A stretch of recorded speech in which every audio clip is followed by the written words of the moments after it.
los conflictos en los cuales está involucrado Estados Unidos. Así que bueno, a partir de mañana vamos a ver un cambio en el mundo, veremos, y sobre todo en Estados Unidos, pero ya veremos cuál es la magnitud de los cambios que se avecinan con el arribo al poder de Joe Biden. Así que bueno, vamos a hacer una pausa y al regreso esperemos que nuestro invitado ya esté acá. Ya llegó, perfecto, mejor así. Y bueno, ya regresamos entonces con Luis José Marcano, diputado a la Asamblea Nacional. Ya venimos, por el Partido Socialista Unido de Venezuela.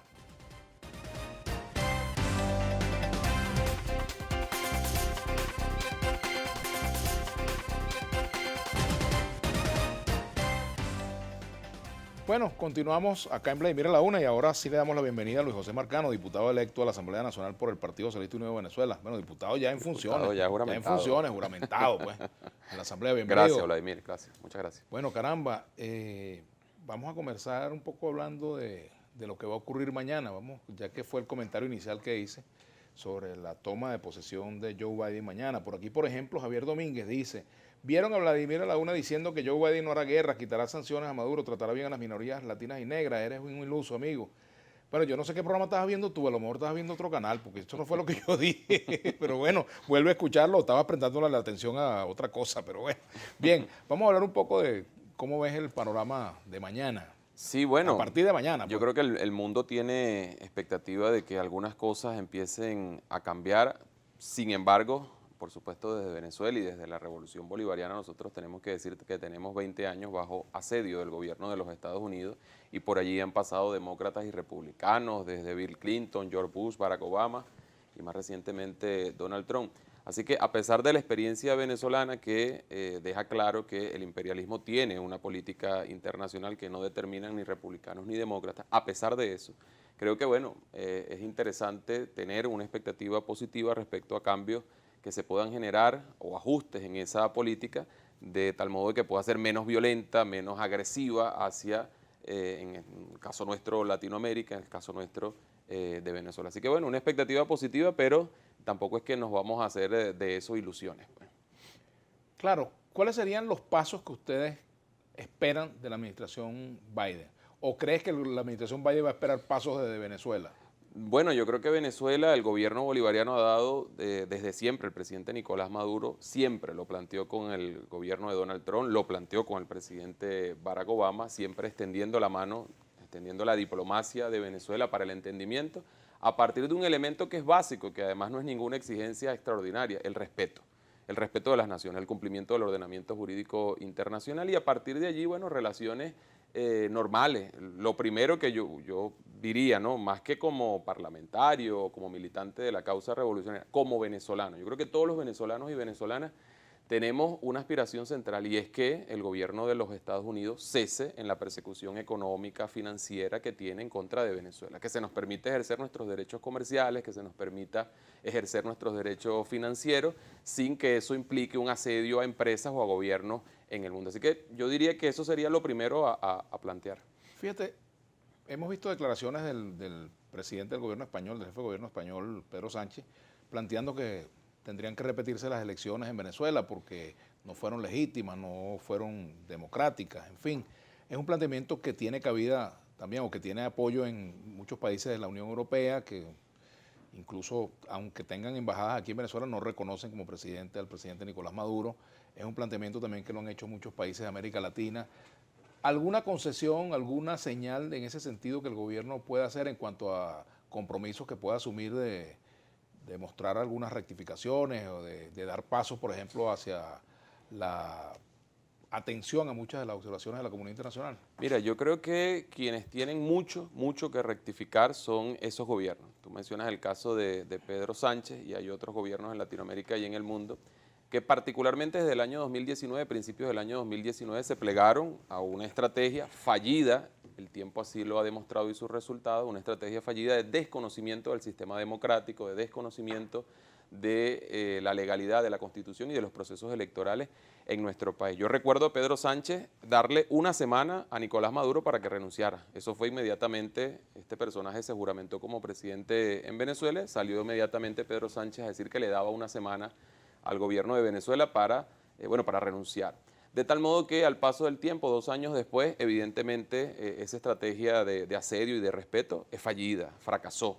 De tal modo que quienes tienen que rectificar son ellos, quienes tienen que rectificar y regresar a un mínimo de sensatez y respeto a los sistemas democráticos de los países en el mundo y en este caso del nuestro. Así que bueno, esa es la aspiración. Repito, creo que el gobierno venezolano, el gobierno de nuestro presidente Nicolás Maduro ha dado suficientes muestras de voluntad, de entendimiento, de concordia, de facilitar procesos, de diálogo, de encuentro. O sea, que no tendría ninguna concesión que hacer, desde tu punto de vista. Pero es que no tienes por qué haber una concesión Por en ejemplo, términos tan en extremos. el plano interno, por ejemplo, libertad de los presos políticos, por ejemplo, tener Mira, unas relaciones con medios y periodistas que sean distintas a las que se han sostenido hasta ahora. Por Durante ejemplo, tú que fuiste ministro de sí, Comunicación. por durante ejemplo. estos 20 años nosotros hemos visto a figuras que, aprovechándose de su condición política, de su condición empresarial, gremial, etcétera, han incurrido en violación de la legalidad de nuestro país, violando la Constitución, pidiendo intervención extranjera en nuestro país. A muchos se les ha aplicado la justicia y a muchos de ellos permanentemente se les ha estado otorgando y ha habido concesiones. Ahora que hablamos de concesiones, bueno, ha habido una postura de concesiones del gobierno del presidente Hugo Chávez en su momento, del presidente Nicolás Maduro hasta ahora. Ahora, Es innumerable la cantidad de personas que han violado la ley, han ido presos y bueno, antes de cumplir la sentencia, en algunos casos han salido en libertad. Si ahora, las quisiéramos ver violaciones a la esa. ley han estado de un solo lado. Las violaciones a la Constitución, las violaciones al debido proceso, las violaciones a... Bueno, mira, yo te pudiera hablar de quienes han violado la ley en términos, por ejemplo, de pedir que nuestro país sea agredido militarmente, en términos, por ejemplo, de entregar a gobiernos en el mundo, como se ha hecho con Estados Unidos, como se ha hecho con Inglaterra, bienes que son de la República, como se ha hecho con el gobierno de Colombia. Ahora, si tú señalas que alguna figura vinculada a la revolución bolivariana ha incurrido en hechos delictivos, bueno, por supuesto los ha habido mucho. Aquí hay cualquier cantidad de gerentes de PDVSA, por ejemplo, que están detenidos. Aquí hay ministros de Energía y Petróleo que están huyendo, etcétera, pues. Fíjate, también con respecto a ese caso, aquí ha habido denuncias, por ejemplo, de presos que tienen órdenes de liberación y no son puestos en libertad. A pesar de que los tribunales deciden que estén en libertad, los directores de los organismos de seguridad, pues, olímpicamente se niegan. ¿Cómo cuál? Bueno, mira, unos cuantos presos que están en el SEBIN, ha habido decisiones, boletas de carcelación, incluso en otros cuerpos de seguridad.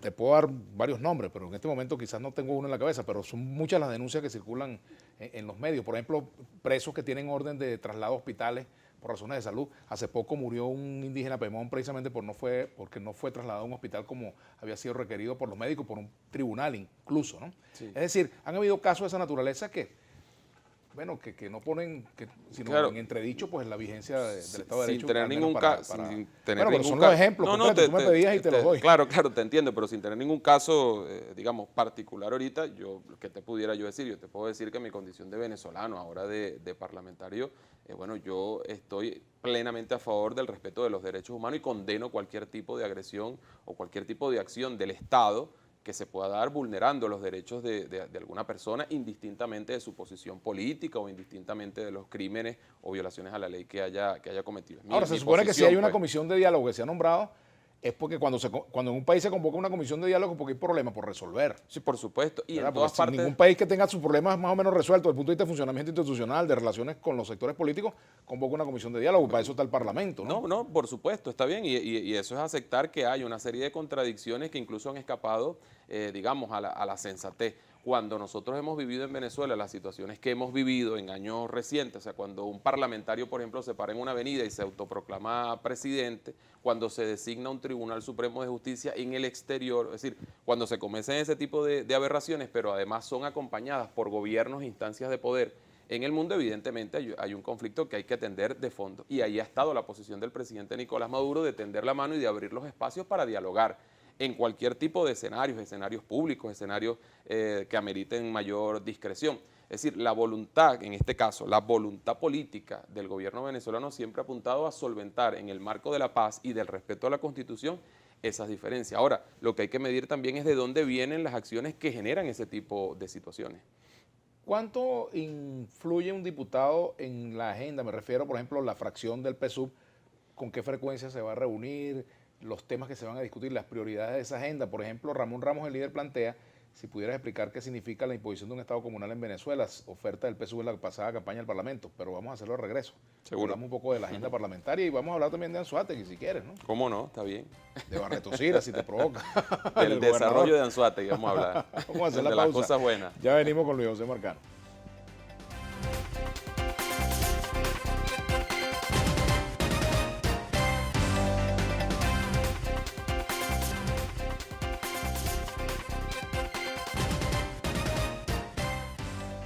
Bien, continuamos conversando con el diputado Luis José Marcano. Preguntaba a Ramón Ramos sobre la oferta electoral del PSUV en materia de Estado comunal, pero yo te pregunté previamente sobre la agenda parlamentaria y cuánto inciden los diputados allí. Por ejemplo, tú propones temas, ¿cómo va a ser ese mecanismo? Tú lo sabes, Yo fui parlamentario, pero no sé cómo funciona ahí la cosa, ¿no? que hay O es una que viene ya dinámica. la agenda de repente ya cocinada de arriba. Hay un conjunto de comisiones que ya están por definirse en el transcurso del día, en la sesión del día de hoy.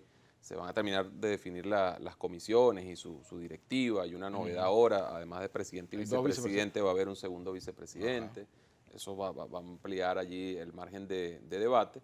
Bueno, y en función de la dinámica que vaya generando cada una de las comisiones, se irán generando. ¿A cuál comisión Estamos vas tú? asumiendo.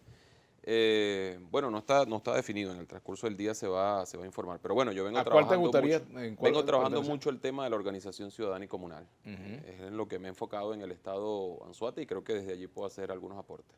Bueno, a propósito de la propuesta de Estado comunal, es importante precisar en qué términos sería, cuál es el anclaje de esa propuesta en la Constitución. Claro. Y sobre todo, qué implicaciones tendría para el rol del Parlamento, para el rol de las alcaldías, las gobernaciones. Sí, bueno, en primer lugar, la base del planteamiento de organización ciudadana, de empoderamiento popular, está dado en la Constitución, que señala y describe o caracteriza nuestra democracia como participativa y protagónica, ¿no?